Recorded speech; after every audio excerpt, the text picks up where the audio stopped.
What's up, WWE Universe? If you're a huge WWE fan like me, then this might just be the thing to lay the smackdown on your sweet tooth. I did this for Christmas with the Grinch cookies, I did it for Valentine's Day with Jack Skellington, and now since WrestleMania is right around the corner, I did it for WWE. You can print out these templates for absolutely free, the link's in the description. Download them, print them out, follow along, or I'm going to put you in the rings of Saturn and make you tap out. Here's the cookie recipe I use. Feel free to use whatever you want. Nothing fancy here. A few things you probably already have. I like to use these cookie cards and bags from Hobby Lobby. Here are the item numbers. I strongly suggest using silicone baking mats. They work great here. Cookies don't stick. It's time to drop the elbow on this dough and roll it out to 1/8 of an inch. I printed out my templates on poster board. I just lined it up on a regular piece of paper and cut it out, and will fit right in the printer. Now I like to take a paring knife and just cut around the templates just like so. Just trim off any excess. Flour a spatula and it should come right off. Rinse, lather, and repeat. Once you get them all on the baking mat, pop them in the oven for 7 to 9 minutes at 375 degrees till the edges are a little golden brown. I was able to get 16 cookies out of this, 4 of each wrestler. I used colored melting chocolate.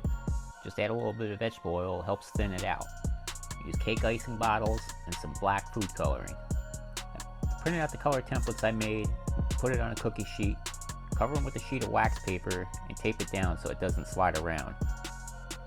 Let's start with red. Everywhere there is red, I'm going to fill in. Just follow as close as you can. We will spread it out in a minute. I like to take a toothpick or a pin and spread the chocolate to cover the area well. Now, we'll do part of Warrior's face paint and fill it in just like before. Then you want to pop it in the freezer for a few minutes. While that's in there, I'm going to start on the Iron Sheik with white. Here's a funny story about the Iron Sheik. My grandmother hated his guts. She really thought he was the ultimate bad guy. And that's the point where she wanted to blow a dart in him.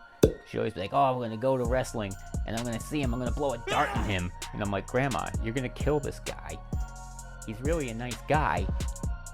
She's like, no, he's not. He's a bad guy. She was convinced. I'm like, Grandma, you need some help. She really wanted to blow a dart in Iron Sheik and kill him. And I'm like, don't do that. Funny thing is, years later, long after she passed, we went to a wrestling convention and Iron Sheik was there. He was the nicest guy. He took a picture with my wife. He was like, oh, you want a picture? I'll come here. And he didn't even charge. And he walked away and he was all smiles. I was like, Grandmother's probably rolling in her grave. But I tried to tell her, it's fake. She didn't believe me. It's entertainment. Now I'll go right to the Macho Man's glasses. Just fill and spread. I'll have to admit this is kind of therapeutic. Moving right to Hogan's hair and mustache next. Put this in the freezer already. So now I'm going to do the black starting inside Macho Man's sunglasses. And then follow up with Hulk sunglasses. Yeah, why not do Warrior's mouth while we're at it? After that's dry, I like to do yellow on Hulk's glasses and Warrior's face.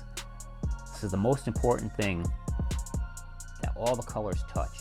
Otherwise you'll have problems later. They'll break apart if you don't do this. I cannot stress that enough. Now it's time for orange for Macho Man's bandana. Make a pretty big batch of brown because there's a good amount for the hair. Just squeeze and fill and spread. Squeeze and fill and spread. That's your life now.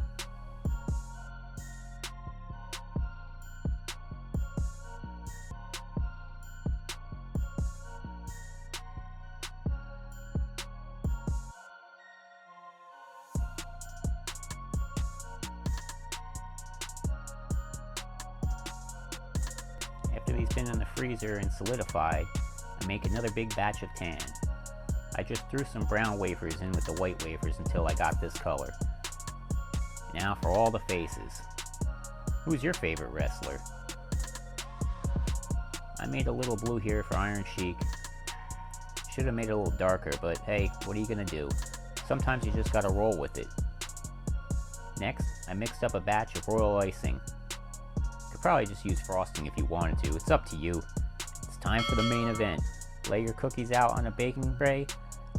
I stuffed the royal icing into an icing bag. Nothing pretty here, I just slather it all over. This cake decorating tool works great for spreading it out. I tried not to go too far to the edges because I know it would smush somewhat. Here's the moment of truth. This should come right off. Slide right under and voila! Look at that. Now carefully line them up as best you can. I like to push down all over, gently, to make sure it sticks good. Rinse, lather, and repeat.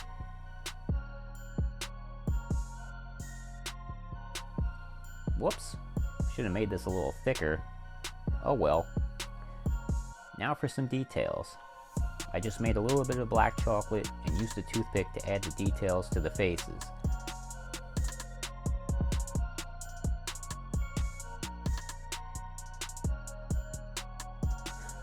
Despite some obvious imperfections, I think they came out pretty good. What do you think? Let me know in the comments down below. Now, if you want to give them out, you can put them in the cookie bags like I showed you in the beginning. Open up, you stupid bag, or I'll choke slam you through a table. There we go. You can put them in individually, or you can put them in together. You can make a match, or possibly a tag team. Remember the Mega Powers?